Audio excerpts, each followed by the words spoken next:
Well, hello there. My name is Chris Angel, and my pronouns are they, them.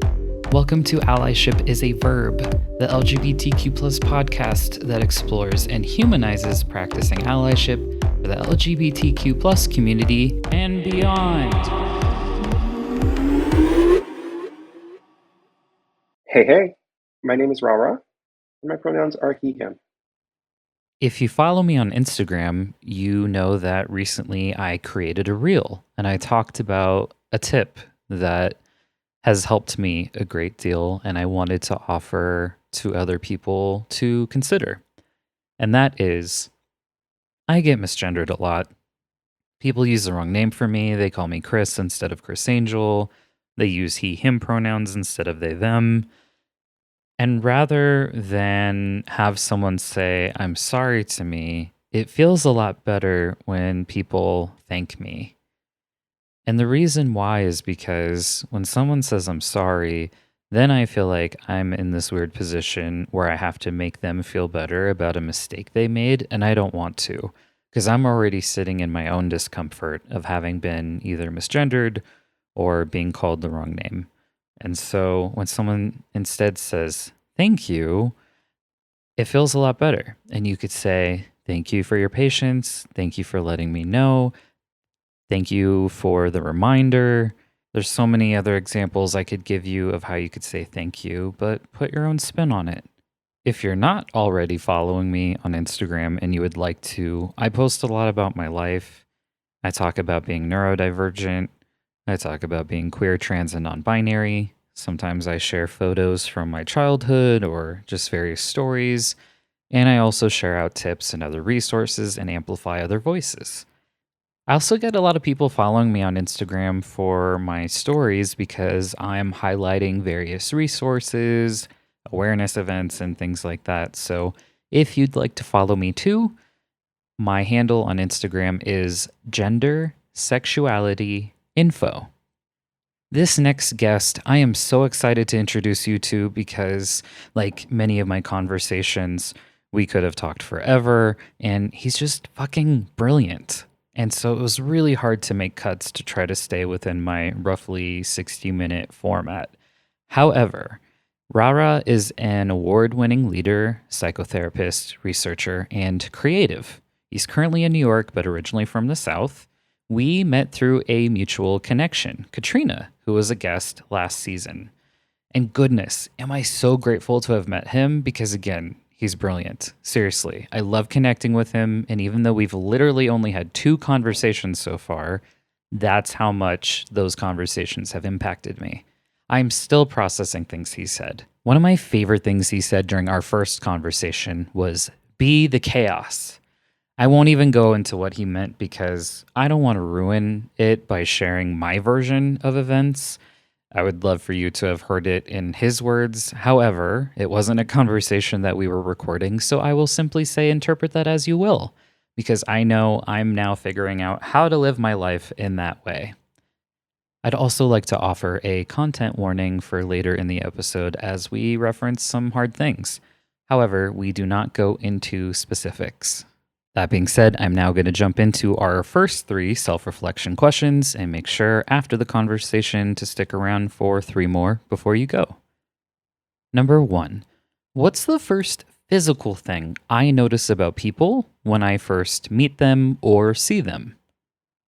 Number 2, what's the first physical thing people tend to notice about me? Number 3, do I notice who is not in the room or being represented at work or at times when big decisions are being made? And now, because I am super eager for you to meet Rara, here's our conversation. You are Black, queer, gay, and polyamorous. What do those identities mean to you? Easily put, oppression. um, they mean being outside of the norm. They mean constantly having to explain myself and define myself as a human. They also mean, I think, a level of self-education to understand why I identify as these things. I think to be Black, for instance, is such a broad and expansive term that means something to me as a Southern Black person than it may to an African person, for instance. So I think an identity is something I choose. It is control, it is power, and it's expansive. They come and go depending on how I feel and how I want to be viewed. That makes a lot of sense. And I'm curious about how queer and gay as identities honor you differently. Yeah, so this took a minute for me. I think growing up, I heard the word queer. At one point, I remember being very young and an aunt saying something to the effect of queer, and it was pointed towards me. I was not supposed to hear it. And I didn't know what it meant, but I knew it was bad. And I didn't hear it for a very big gap in my life. And now I'm hearing it again. And so I never want to offer these definitions with the understanding of this is how everyone defines them, but this is how I process them. Queer for me, I use as it's defined in the dictionary as odd. I am odd. I am weird. I am weird in Black spaces. I am weird in male spaces. I am weird in gay spaces. I am queer. I am off. I am non normative. Gay defines who I want to have sex and a romantic relationship with. Thinking about being Southern, something that I discuss when I am doing any sort of LGBTQ plus or allyship training is based on the data of what we know so far. Most LGBTQ plus Americans in the States live in the South.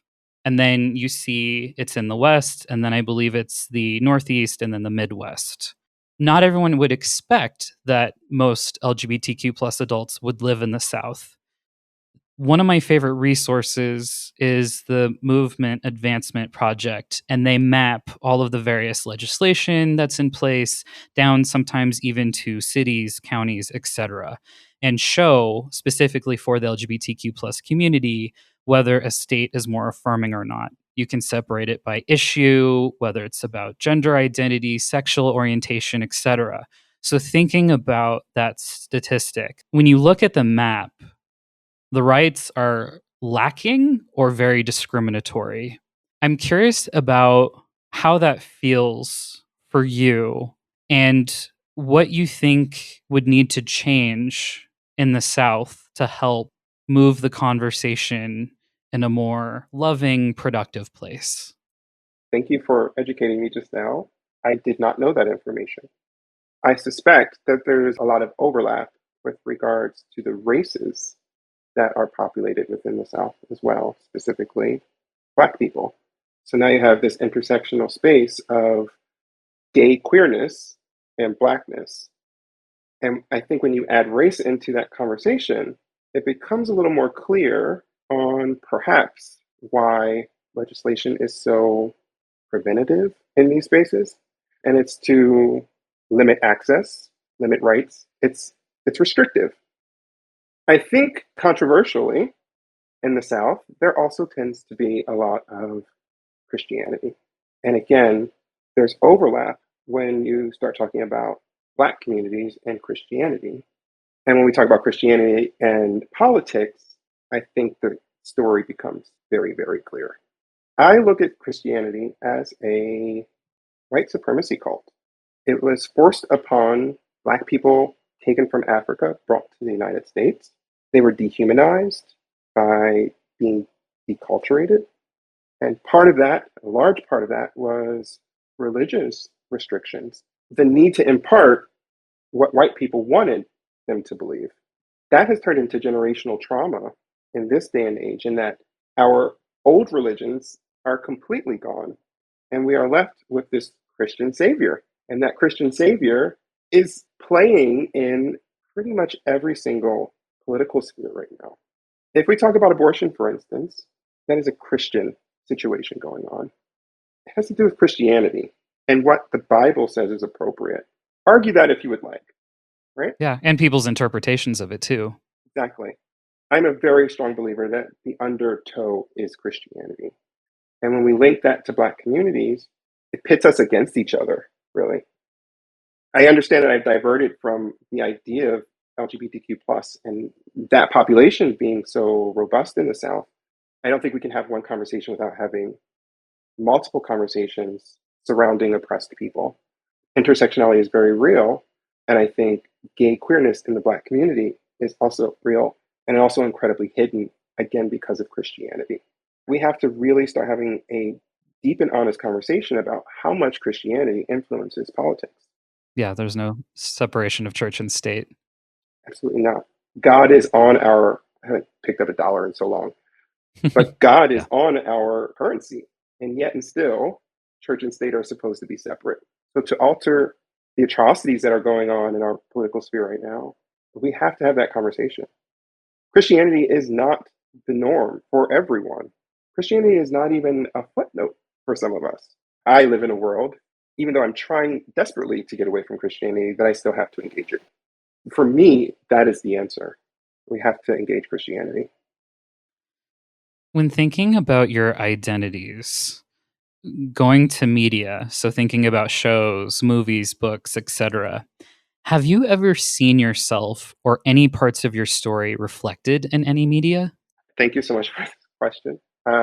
I think that Moonlight for me, I've only seen once because it just resonated so closely. Even still, there was a level of violence and jail time that didn't resonate with me because that's not my life. So, no, I haven't. I think that I have seen specific people in media that just resonate with me. Andre Leon Talley comes to mind. But as like a story or a continuous form of storytelling, no. And it's one of the reasons that I just like worked tirelessly through getting my recent degree because I have literally never seen a Black, queer, gay therapist, cis male therapist. I've never personally had a Black, queer, cis male therapist, and I've definitely never seen me represented in a TV show when someone goes to a therapist, for instance. Well, the representation of therapists in media is questionable because I love Ted Lasso so much. It shows us a different kind of masculinity. That aside, one of the things I've noticed is that it was the therapist that's on that show, I think, is closer to how therapy is. However, even then, there's still things they break that ideally wouldn't happen in real life because we have code of ethics, etc. But yeah, that's Hollywood for you, I guess. You got to make things interesting. But yeah, I especially with therapists, just again, even in media, I've never seen them accurate. There's just always something problematic that comes up, and not that we're not human and prone to error and everything, but again, things that are not the norm. Yeah. I think to expand on the conversation, I think when there is, let's just say me, right? And for those who have never seen me, I am 6'3", I am 230 pounds, I am heavily tattooed, I'm bald, I have a presence, but also very gentle, I think, and very thoughtful and kind. But you don't know that until I start speaking. But when I see me in media, there's always something problematic. Mhm. There's always something toxic, or HIV, or a lack of communication skills, homelessness, joblessness. There's never me thriving as the main character, being fabulous. You know, I've never seen that. And I think to expand the conversation even further, I've never seen Ted Lasso, for instance. I don't watch a lot of media any longer because I'm done. Mhm. I don't want to keep supporting things that don't support me. It's tricky too because I wonder if this is true for you. There's this tension I carry of sometimes things are very clear cut for me. I can't recall the name of the movie, but there was a larger movie that came out that was trying to talk about Stonewall, but then completely whitewashed it. And so I told anyone and everyone who would listen to me, do not support that film. However, we do have a white gay male problem in Hollywood because far and away, those are largely the stories we see if we are seeing those at all. And part of the problem with that is I feel this. So coming back to the tension, I feel like if I don't support those, that it doesn't pave the way for more diverse stories to be told. And I always feel like I'm watching them going, okay, but these supposed side or secondary characters are far more interesting to me. why aren't they the lead? Yeah. Why isn't that the story that we're telling? Am I doing our community a disservice by not supporting them and hoping, again, that the diversity will come? And maybe that's not the answer. I don't know what the answer is. That particular movie, I think, was called Stonewall, and I think you're referencing it was made by Roland Emmerich, who also made Independence Day. He makes these giant, horrible movies that make a lot of money. My opinion, not Allyship, is a Verb's opinion. These movies make a lot of money. We're talking about capitalism, right? We are not seeing what we want to see because it's not making money. Even though in the lexicon, diversity is being screamed, inclusivity is being screamed, and it doesn't work unless money is being made, right? So I'm thinking about that Stonewall movie was god awful, and I hear what you're saying about wanting to support these things when they come out, but is it really helping? I don't know. I'm not sure how many people saw that movie. I'm thinking about, I watch a lot of Marvel content. I'm a Marvel stan, always have been. And I'm thinking about Miss Marvel that just finished recently, which is the story of a Muslim family. There was a lot of education that I received from this show, Disney Plus show, and it didn't do well at all. I think it's like the lowest watched Marvel property like ever. What's the conversation there? Mhm. Was it a bad show? Absolutely not.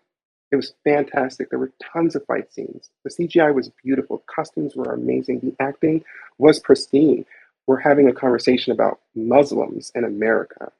And then you're asking me why the show didn't do well? Hmm. I don't engage media too much any longer because no one wants to actually talk about money when it comes to media. We're not seeing what we want to see because it doesn't make money. Yeah, if we're lucky, maybe we're friends with Ryan Murphy and we can pitch something to him and I take mean, advantage of his resources sure. and get something greenlit. But yeah, there's a lot to that. Well, going into social media, normally I don't like stalk guests before they come on the show, but I do try to browse a little bit and see what's going on in this person's life. Sometimes it helps inform questions as I'm preparing to have a guest on, but you went completely off the map with the exception of LinkedIn, and I'm curious about what went into that decision. I appreciate you asking that because it was a very deep decision. I think you caught me at a sweet time where I actually engaged social media. I have in the past in very small snippets, but never to the way that I recently did, which I established April 2022. And I very quickly got a lot of followers, and it became very overwhelming very quickly. The way that I try to pitch my voice when I'm processing content is I watched George Floyd die as a 6'3", 230-pound man who's 41. And George Floyd was, don't quote me, 6'4", 230 pounds, and he was 46. This person was me. And I watched this person get lynched on television. And then I became a mental health professional 2 years after that. And so all of my mental health content comes from that point of view. And I actively push against the things that I learned from white professors who taught about white theorists and white supervisors and white clients. All of my content had to do with being the queer person in this space, also the gay person, also the black person, right? And I think that's why I did so well so quickly. A lot of my content also had to do with the undercurrent of black community not respecting or trusting mental health resources. And that's partly because usually it's not coming from someone who looks like me. So there were a lot of DMs. I felt overwhelmed. I felt like a therapist to everyone, and I was not getting paid. What I decided to do was process why I was doing it. And I had made the decision that I had reached enough people and offered enough resources. And I also had to practice what I preach, and I had to start self caring because I was overworking myself. To create a TikTok is a lot of work, and I had no idea until I started doing it. I was populating pretty much every platform, usually with like the same content for that moment, but the copy was changed, the language was changed, the visuals were changed. It took so much out of me as a full-time student with like 20 clients and a part-time job. I became very, very overwhelmed. In addition to that, social media has trolls in it. I didn't understand this troll thing until I engaged. And I didn't want to close my DMs because there were people who were actually asking for help, not from me, but to like direct them. And I didn't want to close myself off to those people. Mhm. But that left me open to really aggressive comments, very hurtful about the way I looked, the way I talked, what I was offering, why I was offering it, my sexuality. And so I ultimately made the decision to quietly go away one night, delete all the accounts, except for LinkedIn, because I think LinkedIn offers a resource that I need at this moment, and that is networking, career advice. Social media can be wonderful.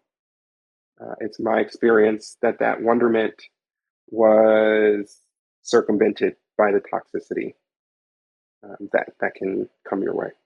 Well, I applaud you for protecting your energy. And it makes me wonder because Katrina was a former guest on my podcast in the first season, and you were on their podcast back in June. It's called Absolutely Not. Mhm, And two things I wanted to follow up on specifically were, and these are direct quotes: I don't feel safe being quiet anymore. mhm. Being quiet also got me nowhere. And so, thinking about social media and how it can be a platform for not being quiet, I'm curious, what does that look like now? I think it looks and sounds like this conversation.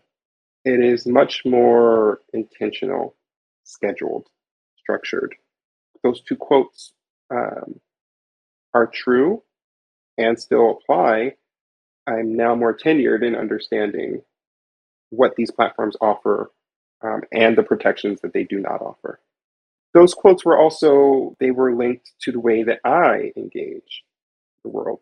I was often taught to be quiet and fall back, and that came from a black single mother from the South who herself have extreme traumas and understood that if a black man speaks up, that they perhaps might be killed.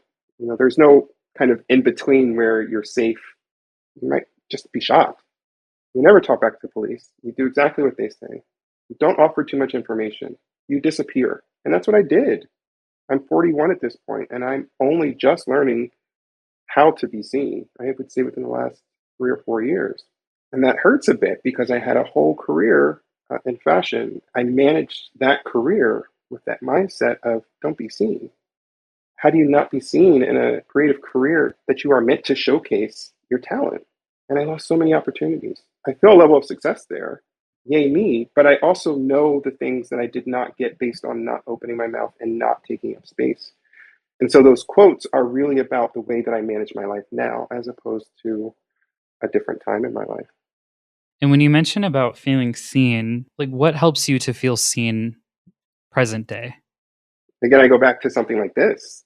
I've been on podcasts before, but perhaps not because of my mind, my talents, the connections that I've made in my personal experience and the way the two industries that have been involved in work and how my identities influence what I get and don't get. I think being seen is opportunity. While I thought I had a level of success in fashion, in the very short period of time that I've been in the psychology world, the level of opportunity that I've received has far exceeded the 11 plus years that I worked in fashion. Again, that's because of me altering myself and making it clear that I will not be hidden any longer. It takes practice, it takes normalizing that and being asked my opinion and then not getting pushback when I offer it. Yeah, and I know that's something that came up on the episode with Katrina because you two talked about being diversity hires, but then also not being listened to. So maybe you were asked the questions, maybe you were even in the room, but still it was more performative than anything else. Do you find that's something you still experience today in this newer field that you're in? All the time. Yeah. And I think to link the social media question in this, the training that a mental health professional gets is very intense. Yet and still, someone who doesn't have that training can offer mental health tips on TikTok. While I went through this process and am now a master of counseling for mental health, I still get inquisitive responses to things that I've written 30-page papers on, trying to make me seem like I don't know what I'm talking about. You're not asking me to clarify. You're trying to put me down. And that happens all the time. To the point where I just, okay. In some of my posts, I've started using this term, okay. MMMAAY, okay. And that's me being like very dismissive. Like, I have so many things going on. I literally don't have the energy to battle this with you. There's better ways you could spend your time. Exactly. You know, if I got a PhD, it would still show up. I anticipate it's not going to go away. I noticed something on your listing as a therapist that I don't usually see. Mm-hmm. And again, another direct quote: "My commitment to social justice is personal. I'm learning how to respect myself more and have found silence on the social injustices playing us to be a detriment to my health. I'm committed to our liberation." So I have a lot of questions there, but I will start with, what does respecting yourself look like, and what's been helpful in doing that work? Boundaries. If I tell you that I don't want to do something, and then I allow you to do that thing, I'm not respecting myself. So why should you? I am now learning boundaries. Very difficult. Whenever you create a boundary, you instantly become the villain because you're not allowing someone else to do whatever they want anymore, which most people are used to. And I'm very firm. Boundaries were not something that I like set out to do. As I started going through my educational process recently, I just didn't have the energy to show up for my clients and my schoolwork the way that I needed to unless I set really strict boundaries on offering my energy outside of those spaces. My social life effectively went away. My marriage crumbled. I had to focus. The boundary was I started this thing and I'm going to finish it. And that turned into really a life change. There were so many spaces in my life where I realized I was boundaryless and I was disrespecting myself. And that's why I was feeling disrespect from the outside world. And so I altered that. I continue to alter that. And I continue to set boundaries. And I continue to stand very firm to my boundaries because they are appropriate for me, even though they may be very inappropriate for other people. Yeah, it reminds me of something I see pretty frequently on social media of no is a complete sentence. Period. It is. And you can say it at any time. There was a post, one of my favorite posts, which didn't get a lot of likes. I'm a little mad about it. The copy said something like, you can say no to anyone at any time, anywhere. It is not a curse word. You only need to say it once. I had a conversation with a friend recently who said, like, why are you popping off at me? And I was like, I said no. And then you tried to alter that no. When I say no and someone tries to push back, I turn and walk away. It is a very big conversation that I consistently have with literally every single one of my clients. And when you say you're committed to our liberation, liberation can look differently for all of us. So when you're saying our liberation, who are you talking about? And yeah, if you could paint a little bit of a picture for us what that would look like. Right. I would love to know what that kind of world looks like for you. Absolutely. I guess I'll start with this constant battle that I'm going through. Am I black first or am I gay queer first? It's so confusing, and I deal with it daily. To answer the question, I am talking about both of those spaces because sometimes I am only black and sometimes I am only gay. And so I have access to both of those spaces, and thus there needs to be liberation within myself within both of those spaces. And I think liberation, I think you kind of actually already answered it. For me, it's very simple. The answer lies within yourself. For me, which I constantly said in class, and I constantly see people follow rules and regulations that don't serve them, for me, it equals there are no rules except what you allow. Liberate yourself from stuff that doesn't work for you. The root of the conversation is if we stop engaging systems that don't work for us, those systems will crumble. And I think when we come from a mental health perspective, I stopped engaging how I should offer mental health to clients that are not prioritized in theories and modalities and research, etc. How dare you suggest to me that I should engage Black clients and or Black queer clients with modalities and models that were not normed on them. Hmm. They weren't even considered, but yet and still I have to follow this rule. And so liberation for me as a therapist, no, this doesn't work. It's not for me. I'm going to liberate myself of this. I'm not doing this. Stop me. Because all of these clients who are lined up to work with me specifically want to work with me for a reason. And that is because I've liberated myself of rules and regulations that don't work. Personally, that kind of also goes in this direction of saying no. I love saying no all the time. And that feels very liberating because it's not the norm. I think liberation is queerness. Normality is easy. You don't have to think. There's a template. You do this, you do this, you do this, and this should happen. That is a privilege. I think to be liberated from that allows a person to really become whoever they are. And again, at 41, I'm only just discovering that. I feel wholly liberated. I will also suggest that liberation is terrifying, right? Yes. Because there are no rule books when you suggest, I'm just going to figure this out all on my own. So I think that's the mindset that I go into working with the populations, communities that I work with. Liberate yourself of these thought process. For gay men, for instance, it may be that they have to get married or they have to have children. And after we start talking, they don't want children. Their parents want children. They're following someone else's rules. Hmm. Liberate yourself from that. But I don't think we talk like that. I wasn't engaged in that way, really, in any space I was in. And I'm finding in working with clients that it is liberating to them to understand that they can be liberated. They can go outside of the box of what they've learned, of what has been like imposed upon them. I'm liberated, for instance, in like my sexuality. When you see me, a lot of really hypersexualized things get placed upon my body. I was a top because that's what I thought I should be, because that's what was being imparted upon me. And I've recently moved out of that space. I feel liberated to engage other parts of my sex and sexuality, which has allowed me to blossom and turn into someone else and love myself way more.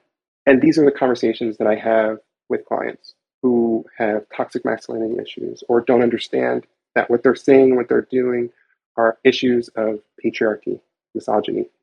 Perhaps be respectful of everyone around you and yourself, but figure out what the rules are for you as opposed to simply taking on what someone else offers you. Part of the work that you do too, and you mentioned this on one of your listings about creating a brave space for folks, but you intentionally try to see people who share some of your same identities and cultures. Mhm. And when you're doing that kind of work, how does it feel to hold space for people in ways that can also be triggering for you? And what support helps you in being able to do that work consistently? I'm constantly triggered by my work. I'm constantly finding exact similarities in my clients. It is a catch 22 because that is exactly why I do it. I think I find support in my clients, which I think is a controversial statement for a therapist to say. I think you're taught very directly that you should enter the room as a blank slate and you should be very choosy about what you disclose, which I am. Mhm. But I am also an open book to my clients, and I talk to them as if I am part of their community, not an outside viewer of their community. So it's all very insular. They're offering me stories I can relate to, and I'm always very cautious about asking them if they would like to hear my experience. It's not just freely offered, they have to give consent. And 100% of the time, they ask for my experience. And in fact, that's why they come to me. And I find support in hearing that their experiences mimic my experience. And they're finding support and understanding that my experiences mimic theirs. Sounds like a community care model to me. Very that, very much. I would say that therapy has helped me not feel crazy, but not in the ways that people think. It's not because I have all this knowledge about like how you should do this and tools and breath work and no. It's allowed me access to more people like myself. It's just very helpful to see yourself represented. I guess full circle back to kind of one of the first questions you asked. It's necessary to talk to someone, and not always, but it's necessary to talk to someone who just gets you. Absolutely. And perhaps irresponsible for some to talk to community members that they don't understand. While I will engage trans and non binary clients, there is a level of me that feels a little irresponsible in doing that. Because one, I have peers who I could refer to, and two, it gets tiring to have to define yourself. So while I am an ally and will hold space and hope to create a safe and brave space, I don't have that experience. As a professional therapist, there's going to be a question that comes up that I need definition on. And sometimes that feels a little irresponsible to me. And I think I offer that so that it's clear that I don't think that I'm perfect in this space, and that hopefully other clinicians who are holding space for people that I deem it inappropriate to be holding space for can maybe check themselves a bit and maybe ask some questions and maybe refer out a little bit more. Yeah, that's crunchy, Hmm. right? That's crunchy because I'm thinking about sometimes it's harm reduction. Hmm. If there are no trans therapists in a particular area and this is what you get is someone who's cisgender, but, maybe super educated on it, and especially if it's not the primary reason you're seeking therapy in the first place, I consider that to be harm reduction. Sure. And some other folks might say, well, that person doesn't have any business being in there. But again, I push back and say it's harm reduction because there's a point at which, as a person who's also from a few different minority groups, it doesn't mean I always inherently want to be tokenized or doing this kind of work or always holding space for other people.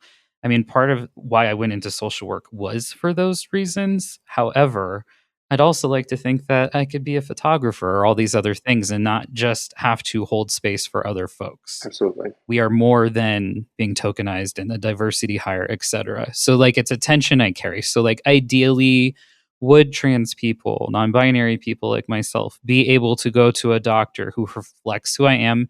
Maybe, but maybe that also isn't important to me. Hmm. Yes, and it also could be possible that it's not super relevant to the conversation happening, or maybe there's some other specialty you carry that is more important. And no one's ever going to be perfect, right? It's very much like dating to me. Absolutely not. And so it's it's been rough for even for myself to find a therapist who can meet me at all of the intersections that feel very important to me right now, but I'll pick and choose my battles. And I think like you said, it's another conversation around consent and boundaries, because if you at least can tell me, well, here's how much I know about this, I can work with you, just know this about me and my experience with this particular population, then that's like informed consent, Sure. right? And I can decide if I need to go to someone else or not. So it's a lot of pressure to carry. It is a lot of pressure. I hear that. I think the conversation expands for me when we start talking about this industry and the way that it's mitigated. I can't think of the word right now.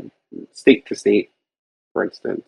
I can, under my supervision, work in New York, New Jersey, Connecticut, Massachusetts. Oddly enough, maybe not oddly enough, many of my clients in Massachusetts are Black men, Black cis men. Is it an ethical issue for me to stop working with them completely if my licensing switches to another state, which is a possibility in the future? Is it unethical for me to stop working with them, which is what the ethics board suggests, understanding from their mouth that they cannot find someone who remotely matches their identities? Or is it unethical for me to continue working with them as now perhaps an out of state therapist? So while I hear what you're saying with regards to like not being able to find the exact identities, I think there's a broader conversation about the way that mental health is being kept from state to state and what that means. And now we're back to politics, money, and insurance. And I was trained a certain way. And because I trusted those institutions, I didn't really question it or push back. mm, To think that maybe I know better than someone else about their care, or that I can make big decisions about someone's life, it just feels like a lot of pressure. And in some cases, a lot of these systems we're upholding are harming the very people that we seek to care for and empower and to support. So I have my master's and bachelor's in social work, but now I'm very aware, yeah, as a mandated reporter in certain circumstances, I can cause a lot of harm to someone knowingly. And in some other countries, maybe they give you a little bit more agency as a quote unquote professional to make those determinations. But here, there's a lot of consequences for us. How do you deal with that tension? And how do you protect the people who may be harmed by these very systems? I'll refer back to the conversation about social media. There were an innumerable amount of mothers, Black mothers, who asked me desperately to work with their children, who were identifying in some way as queer, non heteronormative. And because of being a mandated reporter, I made the decision in school, again, after writing a paper that I strongly pushed back about concerning the education that I was receiving, that I would not work with anyone under the age of 18, because that would put me in a situation where I would have to engage, perhaps, with a single Black mother, government agency that would not have her best interest at heart, not have her child's best interest at heart. And that's not to suggest that CPS does not do great work. In case you're not familiar with it, CPS stands for Child Protective Services. Every state may call it something different, but when thinking about foster care, the goal is to keep the child in the home when possible or reunify the family as quickly as possible. Many of you may know that I grew up in Los Angeles and I was in foster care for a year when I was in ninth grade. When you think about a geographical location like Los Angeles or other large cities like Chicago and New York City, it's large. It's home to so many, and these systems can be quite unsustainable. My county social worker was completely overwhelmed with way too many cases and can barely keep up with any updates with my case. As an older child, because I was in ninth grade, I was very, very hard to place. Families usually want babies or much younger kids when they're fostering. Older kids have such a bad reputation, and foster families can think the worst of them and make harmful assumptions. If we go to the Movement Advancement Project's website and look at foster care, there are 12 states that permit state licensed child welfare agencies to refuse to place and provide services to children and families, including LGBTQ people and same sex couples, if doing so conflicts with their religious beliefs. 15 states and 4 territories have no explicit protections against discrimination in foster care based on sexual orientation or gender identity.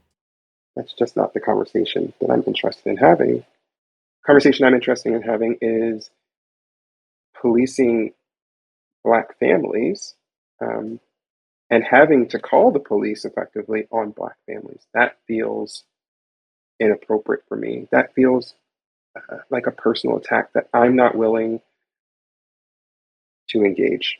And that is a hard boundary. So the way that I protect is by not engaging.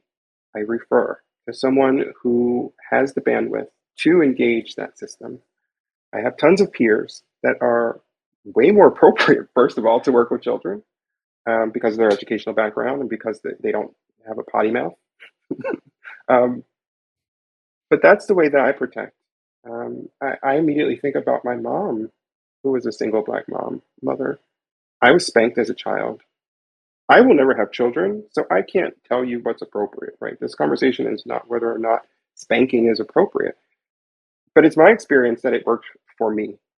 It was something that was done to me, and I don't have resentment about it.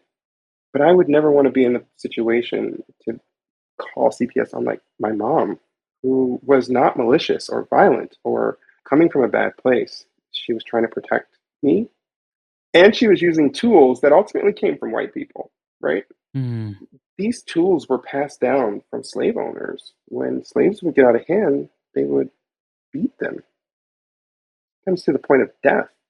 Black parents saw that this worked and they took it on to the point that my mom did this to me 30 years ago. So having that knowledge, I can't engage this. I won't engage this. And not only will I not engage it, I will talk about why I won't engage it. So that a Black mother doesn't just think that I don't care about their child. I care quite a bit to the point that I'm sorry I have to step away. but this person should be able to help. Mhm. That's how I engage. Can you share about a time you felt truly supported by someone and what they did to show up for you? Oh, gosh, you're gonna make me cry. As soon as you started talking, I knew who exactly I was going to talk about. It's actually, can I offer two people Sure. very quickly? When I started my master's program, I went to NYU Steinhardt, where I was the only Black cis male in my 100-person cohort. When I went into NYU and they offered me, I started asking questions of admissions. Can you give me percentages of your students?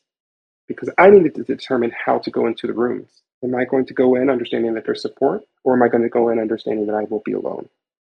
And while there were amazing Black women in my cohort, there was no one who had my experience. There were no cis Black men.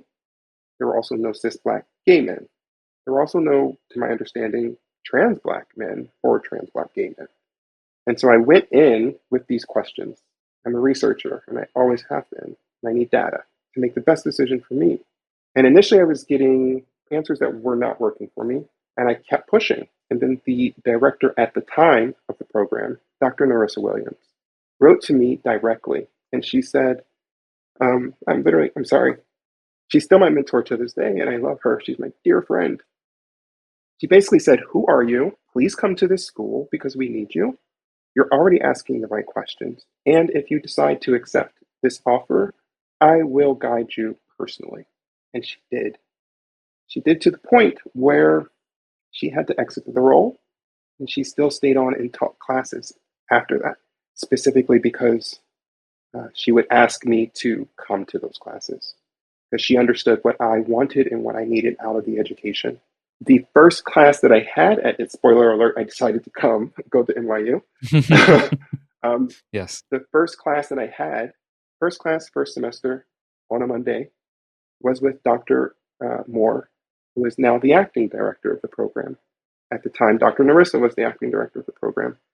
And Dr. Moore taught me theories and modalities that I actually use to this day in my practice. So first semester, first class.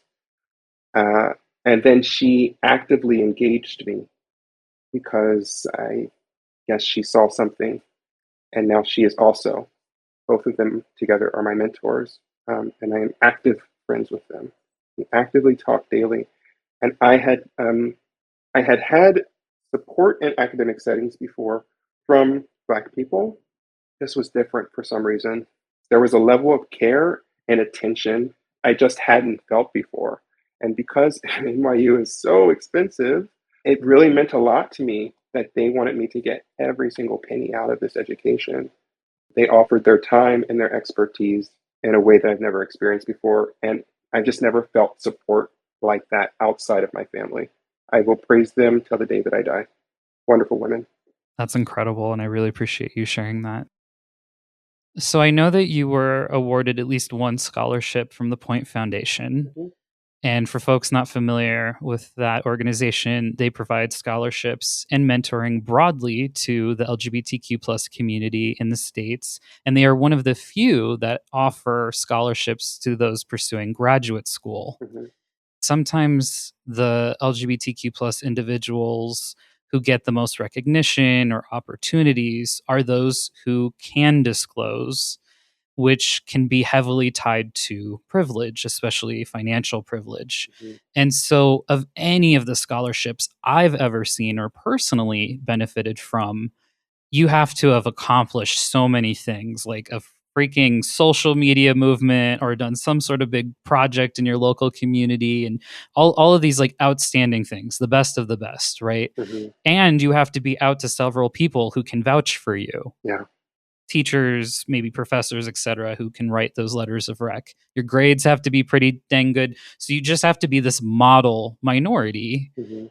This quandary I'm having is, how do we level the playing field for a kid who's maybe even black or brown? Let's say they're in a predominantly white rural area, they have fewer resources, and the concept of disclosing just there is maybe completely out of the question. Mhm. And what if that kid's daily ability just to survive their current circumstances is enough and also deserves access to, let's say, getting a quality education if that's something they want to pursue? Yeah.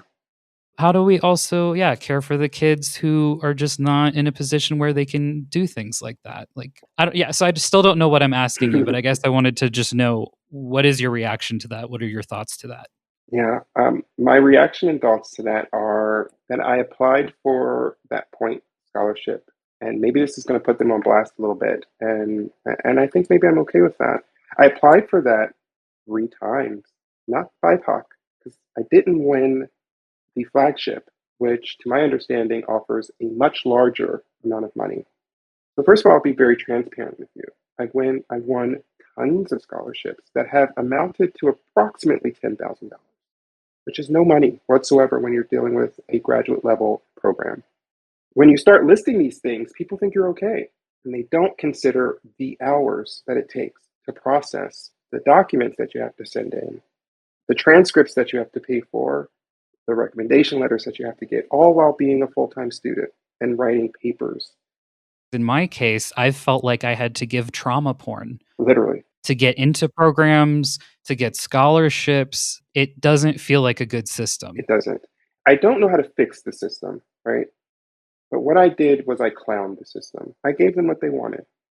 And then when they did not engage the story that I have, which is quite a traumatic story, I asked them what it took. When I gave them everything, I've been raped, I've been molested, I was a sex worker. I have one eye, I live with one eye, I live in constant pain, I wear a prosthetic. I'm the only black guy you let into this program. Yet and still, you did not fund my education. I literally wrote to them very aggressively and I said, "What does it take? What does it take?" And then the money started coming. So I clowned the system. I gave them what they wanted. And then when they did not live up to what they offered, I made it clear that I see their tricks. I see through them. So for Point Foundation, for instance, I applied to the flagship one over and over. They just say no. Then they started this BIPOC one. And then I magically got it. Same story, less money, $1,500. Hmm. My face splashed all over the place. I would say that it is a huge privilege to get the opportunities to get this money. I would also maybe switch seats for a moment and maybe speak as a therapist. If you have a story that you are afraid to talk about, there's something there. If you are physically afraid, that's one thing. And I don't want to push against that because it's very real, especially being a gay black man in the South. Hmm. If you are emotionally afraid of being yourself or being seen, which was my story, I didn't want to offer this because I didn't want to tell it because I didn't want to engage the trauma. That's a different conversation. And that conversation was worked out with my therapists and was worked out in the writings that ultimately assisted me financially. I think you were talking about, this young black kid who doesn't have access the way that perhaps I do. Recommendation letters, for instance. Put my email address in this, right? I will, if someone needs a recommendation letter, I will have a conversation with them to see if I can recommend them. I will be the mentor that I did not have. I will be the access. This is my job, right? I will not be a therapist for the rest of my life. Not sustainable. But I can be perhaps a figure that is available to others who need access because now I do have it. So seriously, put my email address. I'm not sure how many people I can get to, but I will assist who I can assist. If you need a recommendation letter, be willing to talk to me. If I don't know you, I need to know you. And I will recommend you if you need a recommendation for college or for a Point Foundation scholarship, because that's paying it forward, especially to kids who have been thrown out or homeless, whatever the case is, that don't have access to an adult or a caregiver who will offer this to them. That's what I can offer because that's what was offered to me. That was the privilege that I had. I had access to people who I had worked with and engaged that would offer me these things to assist me along.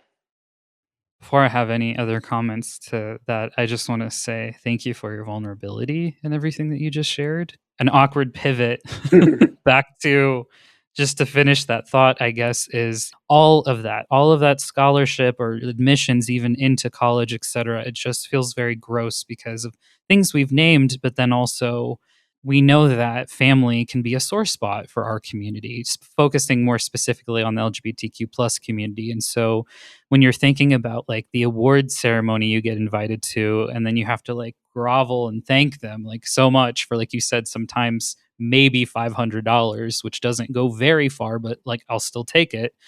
You're allowed usually to invite people there. And I always think back to who wasn't there Mm. every time that I had, let's say, like a plus one, or my dad and my grandma, like they weren't there, and like constantly looking out and then maybe seeing other people at their families, that created a lot of tension. Yes, chosen family, and, but there were also ceremonies I just went to by myself and that felt horrible. So just that whole cycle, I guess, is what I'm posing.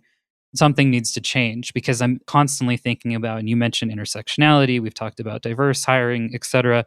Who's not in the room? Mm. And I'm thinking about those, maybe just surviving every day is a miracle, and their power and their strength, and Yeah. waiting until they can change their situation in some way. I'm not in the room. So, for instance, I won an award at a very small honorarium at the end of my academic career at NYU, and I decided not to go to graduation and accept the award. It was a conscious and intentional decision because of the level of work that I had to put in to get there. You are then not going to take pictures of me and splash them on your website and put them in your brochures and make money that you did not provide to me to call yourself diverse and inclusive. So I am not in the room. While I will happily accept your money, you do not get marketing from me because that will cost you extra. So again, this goes back to rules. There are no rules. Thank you for the money. Goodbye. I have class to go to now. I'm not in the room. What a powerful no. No. The answer is no. And the answer is no because of these reasons.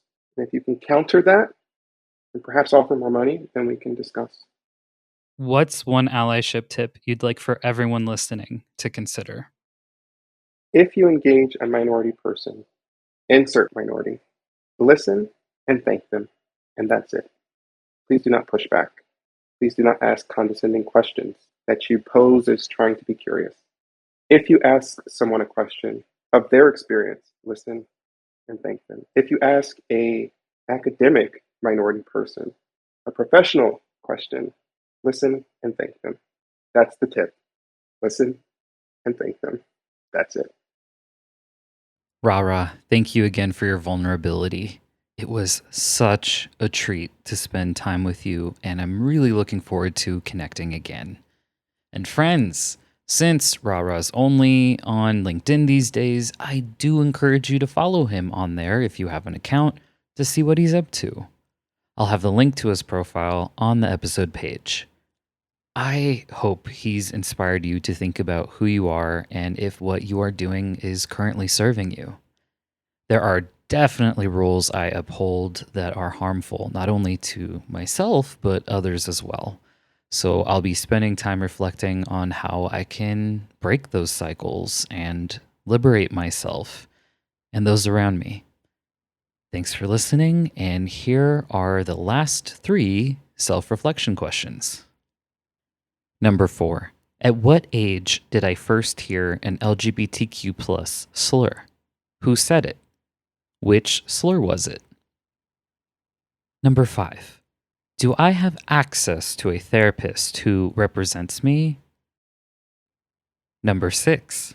What are rules I follow that don't serve me? Visit allyship.com for any resources and a full transcript of the episode. And remember, sometimes allyship means to listen to minorities and